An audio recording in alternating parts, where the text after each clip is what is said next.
Welcome to Bhavita Santosh economy app. ఈ app ద్వారా రాబోయే గ్రూప్ 1, 2, 3 నోటిఫికేషన్స్కి గాను ఎకానమీ లైవ్ క్లాసెస్ కండక్ట్ చేయడం జరుగుతుంది. ఎవరైతే ఎకానమీలో టాప్ స్కోర్ సాధించాలి అనుకుంటున్నారో ఖచ్చితంగా భవిత సంతోష్ ఎకానమీ యాప్ని పర్చేస్ చేసేయండి. యాప్ ప్రైస్ వచ్చి 7,500 అండ్ ఇందులో టెస్ట్ సిరీస్ కూడా అవైలబుల్గా ఉన్నాయి 501 రూపీస్కి. కాబట్టి ఖచ్చితంగా పర్చేస్ చేసేయండి. అలాగే భవిత సంతోష్ ఎకానమీలో డైలీ కరెంట్ అఫైర్స్ అనేవి తెలుగు మరియు ఇంగ్లీష్ మీడియంలో కూడా అవైలబుల్గా ఉన్నాయి. కాబట్టి ఖచ్చితంగా డైలీ కరెంట్ అఫైర్స్ని లేదంటే భవిత సంతోష్ ఎకానమీ యాప్ని పర్చేస్ చేసేయండి. అలాగే ఛానల్ని సబ్స్క్రైబ్ చేయండి. అండ్ ఈ రోజు డైలీ కరెంట్ అఫైర్స్లో భాగంగా కొన్ని టాపిక్స్ని మనం మాట్లాడుకుందాం. దాంట్లో first topic international potato centre CIP. మరి దీనికి సంబంధించి ఇంటర్నేషనల్ పొటాటో సెంటర్ని మన భారత్లో కూడా ఏర్పాటు చేయనున్నారు. ఎక్కడ అంటే ఉత్తరప్రదేశ్లోని ఆగ్రాలో మనకి ఈ పొటాటో సెంటర్ని ఇంటర్నేషనల్ పొటాటో సెంటర్ని ఏర్పాటు చేయనున్నారు. మరి దీనికి సంబంధించి యూపీలోని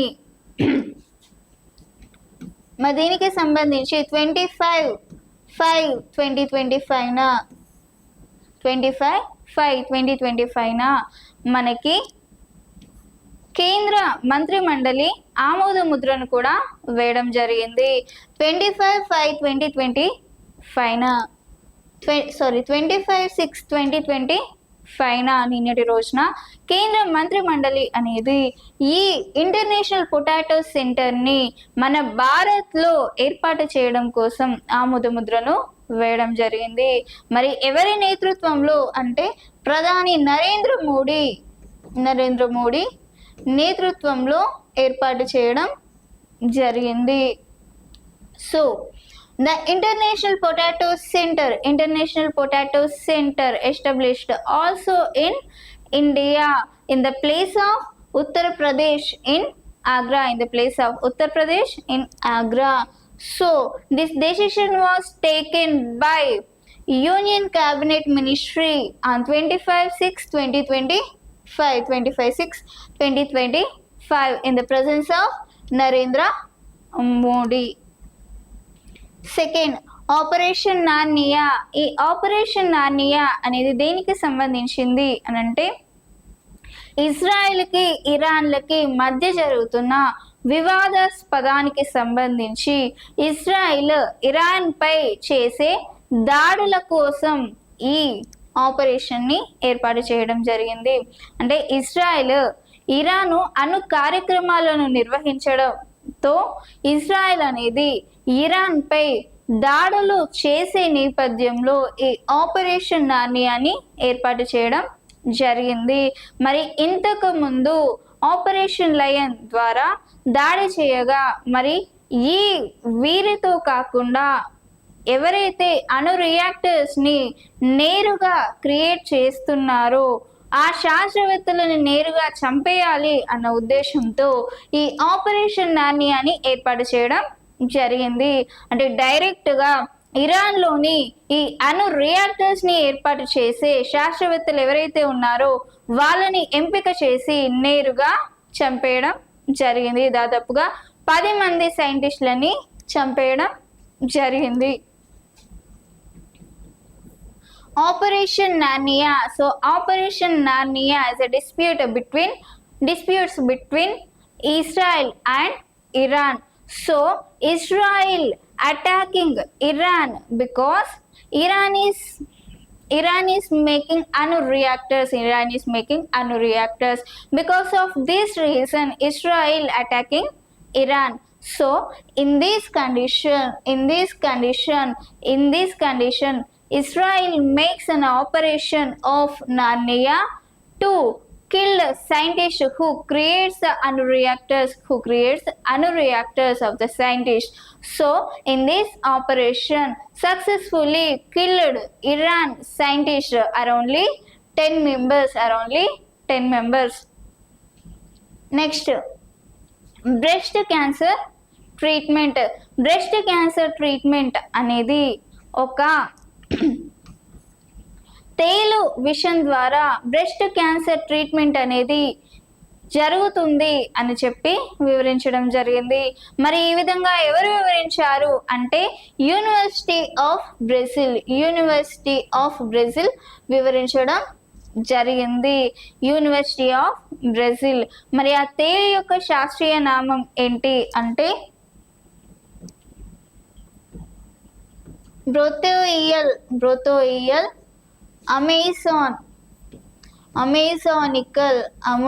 అమెజానికస్ స్కార్పియన్ బ్రోథియల్ అమోసినికస్ స్కార్పియస్ అనే తేలునేమో.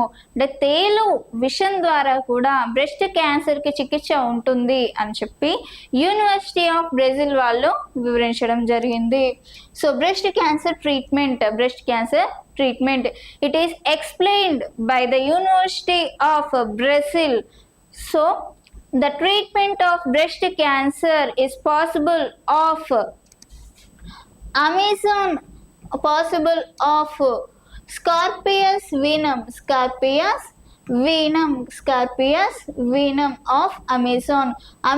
Scarpium venom is possible treatment for breast cancer treatment explained by University of Brazil. So the name of Scarpius is Brothial amazonicus Scarpius, the name of Scarpion. Next Banakacherla project. మరి Banakacherla project అనేది తెలంగాణ మరియు ఆంధ్రప్రదేశ్లకి మధ్య ఒక వివాదాస్పద ప్రాజెక్ట్గా మారింది అని చెప్పుకోవచ్చు.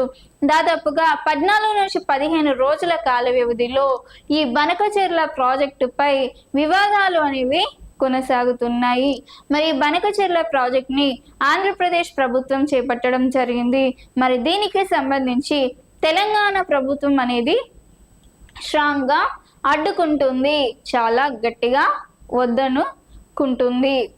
వివాదాస్పదాలు అనేవి ఆంధ్రప్రదేశ్ మరియు తెలంగాణ మధ్య జరగడం జరుగుతుంది. మరి ఆంధ్రప్రదేశ్ అనేది ఈ బనకచెర్ల ప్రాజెక్ట్ని ఎందుకు ప్రారంభించింది అంటే మనకి ఆంధ్రప్రదేశ్ గోదావరి వాటర్ రివర్స్ ద్వారా వేస్టేజ్ ఆఫ్ వాటర్ ఏదైతే ఉంటుందో, అంటే వృధాగా వెళ్ళిపోయే వాటర్ ఏదైతే ఉందో వాటిని రాయలసీమకు తరలించి వాటిలో ఉన్న కరువులను కొంతవరకు తగ్గించాలి అన్న ఉద్దేశంతో ఈ ప్రాజెక్ట్ని చేపట్టడం జరిగింది. So the Banakacherla project, because of this project, a new state river disputes arises in between Telangana and Andhra Pradesh.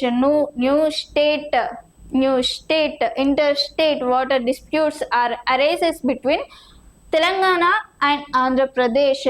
So in this project is took off Andhra Pradesh, but Telangana state is strongly object in this Banakacherla project.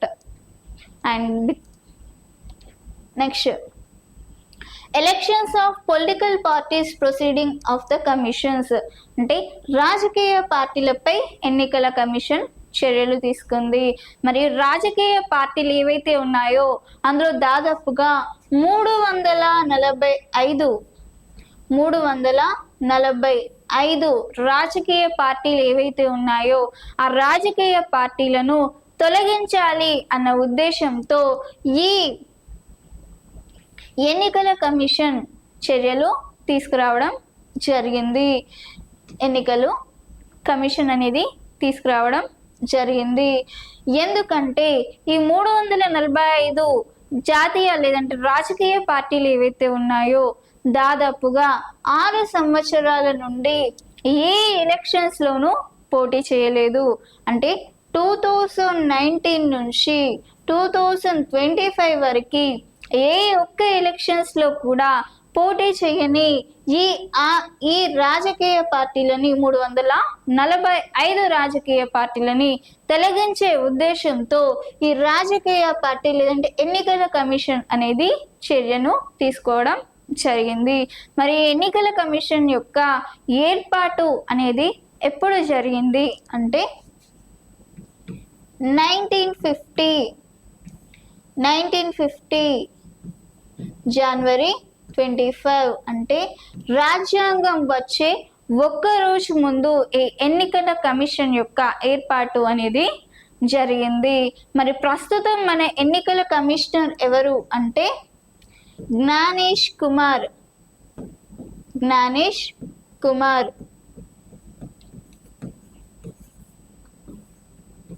And 1950 జనవరి 25ని national voters డేగా కూడా పిలుస్తారు. National voters డేగా కూడా పిలుస్తారు. So elections on political parties proceeding of the commissions. So in the proceeding of election commissions to remove totally 345 political parties in the list. So because these 345 political parties cannot participated in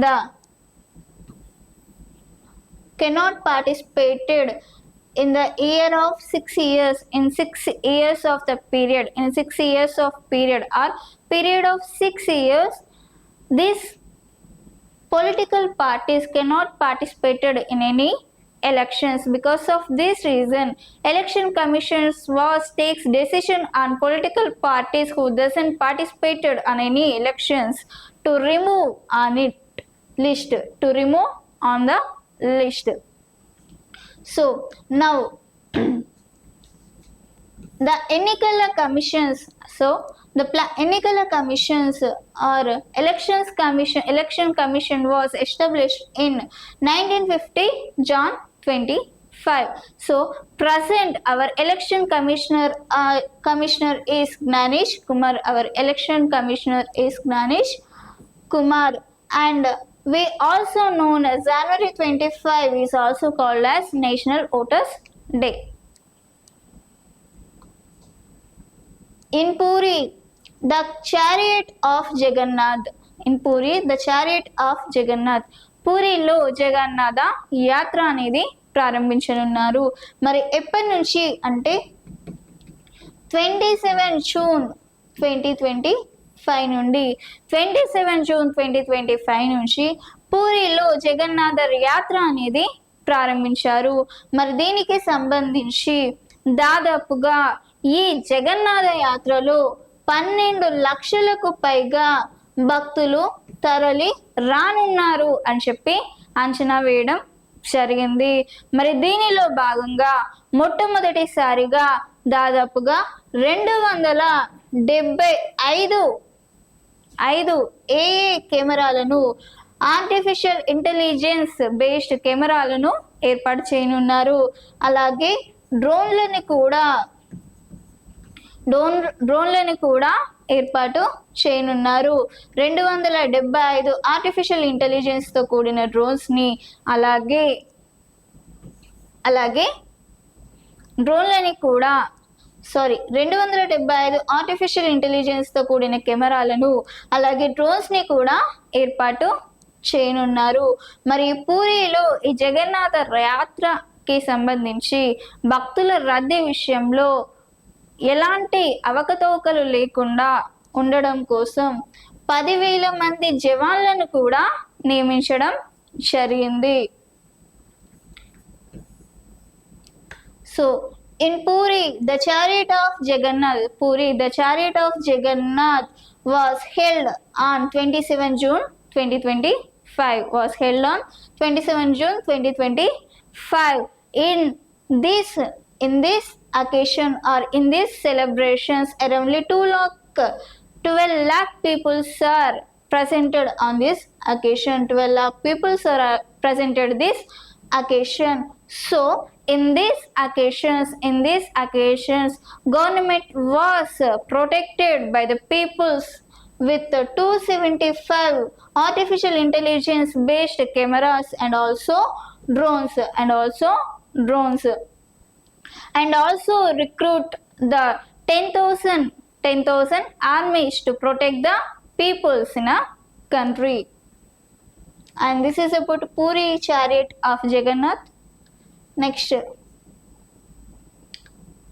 AI based traffic system in India. AI based traffic system, ఇది మొట్టమొదటి AI based traffic సిస్టమ్ని భారత్లో ఏర్పాటు చేయనున్నారు. మరి ఈ సిస్టమ్ని ఎప్పుడు ఏర్పాటు చేశారు అంటే 27/5/2025న మొట్టమొదటి 27/5/2025న మొట్టమొదటిసారిగా ఈ స్మార్ట్ ట్రాఫిక్ సిస్టమ్ని ఏర్పాటు చేశారు. మరి ఈ స్మార్ట్ ట్రాఫిక్ సిస్టమ్ ఏదైతే ఉందో ఈ సిస్టమ్కి సంబంధించి ఏ సంస్థ అభివృద్ధి చేసింది అంటే ఐహెచ్ఎంసిఎల్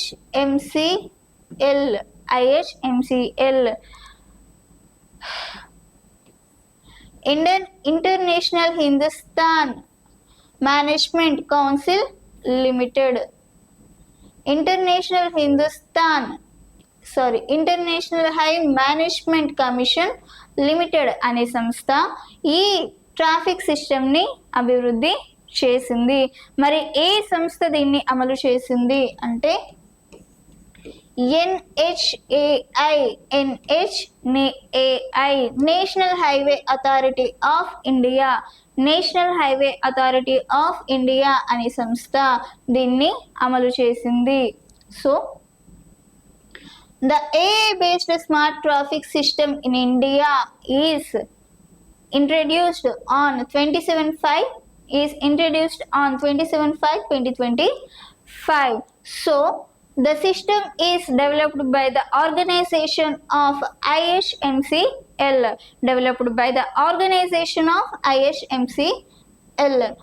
and it was implemented by or approval by the organization of National Highway Authority of India. So this smart traffic system is conducted in Delhi Dwarka highway. So the smart traffic system is conducted in Delhi Dwarka highway of Delhi Dwarka. Z based humanoid robo అంటే Z ఆధారిత humanoid robo. ఇది దేశంలోనే మొట్టమొదటి humanoid లేదంటే మొట్టమొదటి jet humanoid robo అని చెప్పొచ్చు. అంటే హ్యూమనాయిడ్ రోబోస్ అంటే నార్మల్గా మనుషుల్లాగానే ఉంటాయి, మరి దానిలో ఇంకో ప్రత్యేక రకమైన రోబోట్ ఇది. అంటే జెట్ ఆధారిత రోబోట్ అంటే గాల్లో కూడా ప్రయాణించే ఒక హ్యూమనాయిడ్ రోబోని అభివృద్ధి చేయడం జరిగింది. దీనికి గాల్లో కూడా ఎగిరే కెపాసిటీ అనేది ఉంటుంది. మరి దీని పేరు ఐరన్ క్యూబ్ 3. నార్మల్గా ఉండే రోబోస్ ఏవైతే ఉన్నాయో నార్మల్గా నేను చెప్పిన పనులను మాత్రమే చేస్తుంది, కానీ ఈ రోబో అనేది గాల్లో ఎగురుతూ కూడా పనులు చేస్తుంది. అండ్ ప్రొటెక్షన్ సిస్టంలో చాలా ఉపయోగపడుతుంది. ఆర్మీ ప్లేసెస్లో కూడా ఉపయోగపడేలా చూస్తామని వివరించడం జరిగింది. So Z based humanoid robo was introduced. So in this jet based humanoid robo is the first time introduced this jet based humanoid robo. So in this jet based humanoid robo has a capability of flying in the air,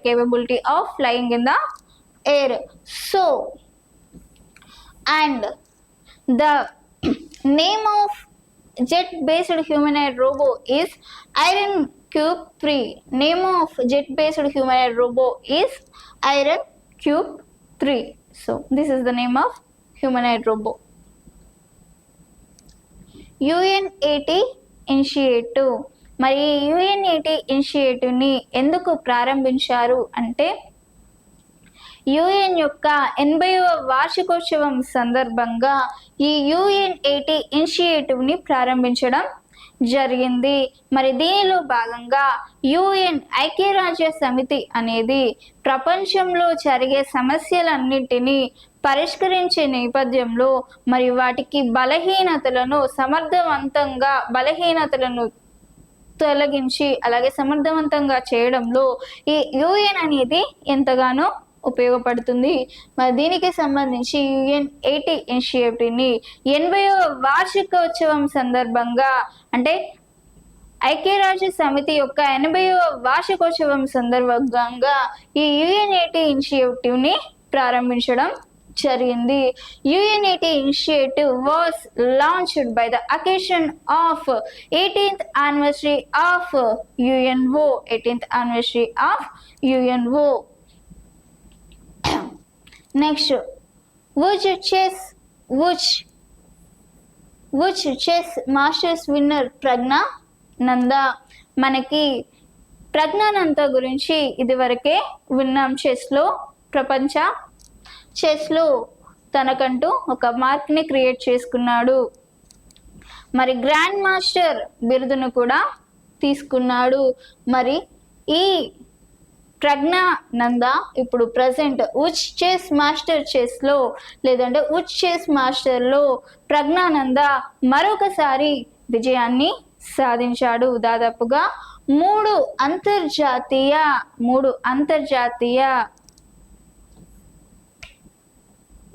విన్నర్స్గా గుర్తించబడ్డాడు. 3 international విన్నర్స్గా ప్రజ్ఞానంద గుర్తించబడ్డాడు. So which chess masters winner is Pragnananda. He is nearly are 3 international. He is won completely 3 international chess champions. Won completely 3 international chess champions. So and ఇది ఈరోజు daily current అఫైర్స్కి సంబంధించి. And నా class కనుక మీకు నచ్చుంటే ఖచ్చితంగా వీడియోని లైక్ చేయండి, వీలైనంత మందికి షేర్ చేయండి, అండ్ ఖచ్చితంగా ఛానల్ని సబ్స్క్రైబ్ చేయండి. Thank you.